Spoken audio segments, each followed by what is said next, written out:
Welcome to Rising Parent, your go-to podcast for navigating the digital age with your kids. I'm your host, Tim, and Edna and I are here to help you strike a balance between screens and real-life experiences. In this episode, our guest speakers, Lynn and David, will dive deep into our notes on the world of screen time, exploring the pros, cons, and practical strategies for setting healthy limits. We'll discuss the impact of excessive screen time on children's physical and mental health and offer tips for creating a tech-balanced lifestyle. So grab a cup of tea and let's embark on this journey to foster your child's social well-being.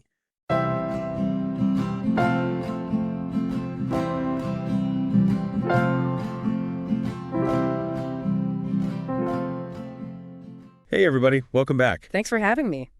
You know, we always got to start these deep dives with a shout out to our awesome listeners, right? Sure. And this one goes out especially to the parents and caregivers out there. Yeah, they're the real MVPs. Seriously though, you guys are juggling like a million things at once. The tough gig. And one of those things that's always on your mind, I'm betting, is screen time. Oh yeah, that's a big one these days. It's like this constant worry in the back of our heads. We're like, is it too much? Totally. Are we messing up our kids? And ourselves, let's be honest. Oh, for sure. We're all guilty of it.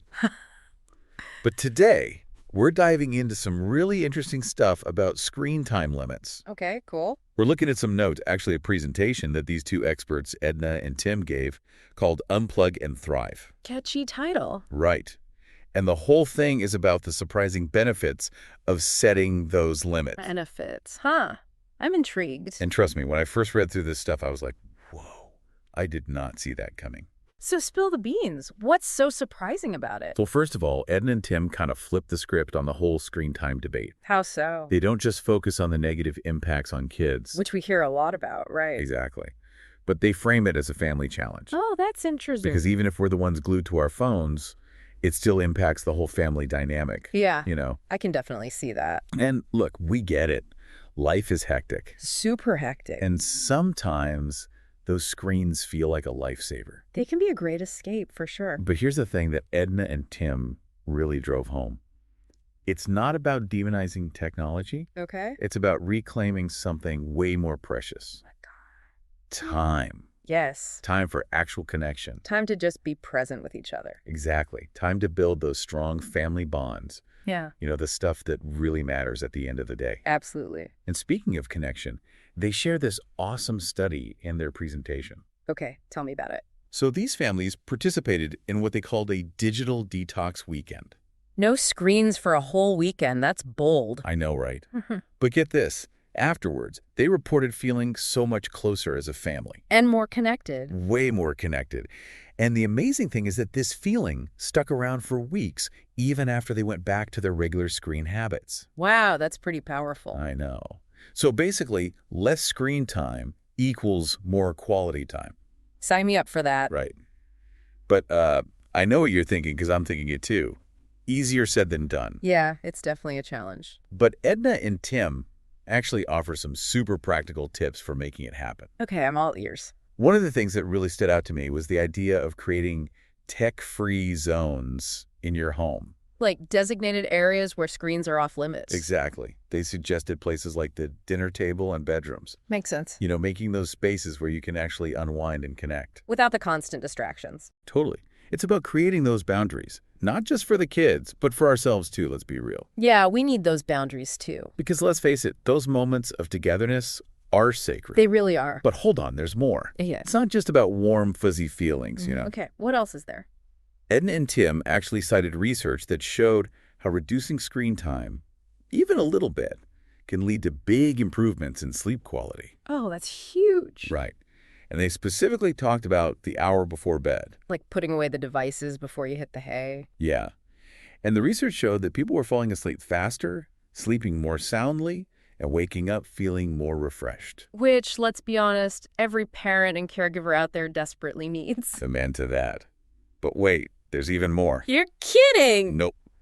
They also highlighted how less screen time can boost creativity, especially in kids. Really? Yeah, because when kids have more unstructured playtime, their imaginations can just run wild. Makes sense. They invent games, they create stories, they explore the world in ways that screens just can't replicate. So it's like giving their brains the space to breathe and make those amazing connections. Exactly.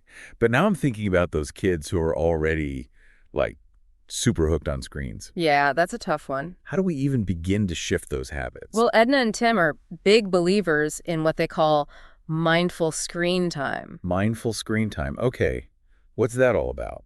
It's not about banning screens completely, Okay. It's about being more intentional with how we use them. I like that. So things like encouraging good posture while using devices, Oh, that's important.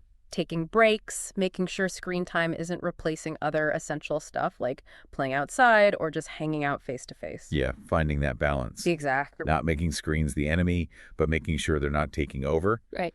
And that's where those family discussions come in, the ones that Edna and Tim emphasized. About setting some ground rules. Exactly. Yeah. Setting those clear guidelines together. So it's a team effort, not a dictatorship. I love that. Yeah. But remember, actions speak louder than words. Oh, for sure. If we're constantly on our phones, the kids are going to notice. They're always watching. But if we're modeling that mindful screen use, like putting our phones down during meals and engaging in screen-free activities, They'll be more likely to follow our lead. totally. It's all about leading by example. Mhm. So to wrap this all up, what's like the biggest takeaway for our listeners? Good question. What's one thing they can do, like today, to start reclaiming some family time from those screens? Okay, here's a challenge for everyone listening. Choose one night this week to have a completely screen-free family dinner. Love it. Put those phones away, turn off the TV, and just enjoy being together. Talk, laugh, connect. Exactly. You might be surprised at how good it feels. And for more deep dives into topics that matter to you and your families, hit that subscribe button. We'll keep bringing you the good stuff. Until next time. See you then. And that's a wrap. We hope this episode has empowered you to take control of your child's screen time and create a healthier digital lifestyle. Remember, balance is key. Don't forget to subscribe to our podcast for more expert advice and to help us continue providing valuable content to support you on your parenting journey. Until next time, let's unplug and reconnect.